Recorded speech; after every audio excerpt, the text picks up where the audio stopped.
This How to 1 minute will show you how to add custom bullet list in WordPress website. Follow this step-by-step guide to add custom bullet list using a free plugin.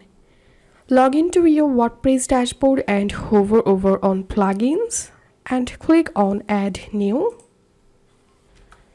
and click on this search plugins box and type here Cadence blocks. So this is the plugin we have to install. So install it and activate.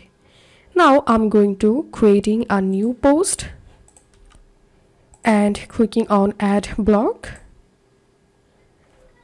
searching here list and adding the list block here, and here's I added some list. Now to change this list bullet icon, click on this select list icon,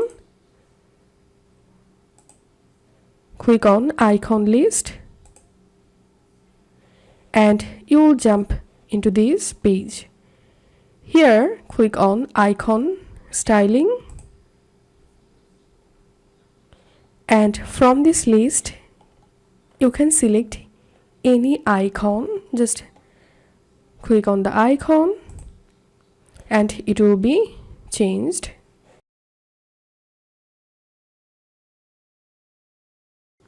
And to change your icon size, you can use this level. You can change your icon line width. So this is how we can add custom bullet list in WordPress website. If you find this video helpful, don't forget to subscribe. How to 1 minute. See you in the next video.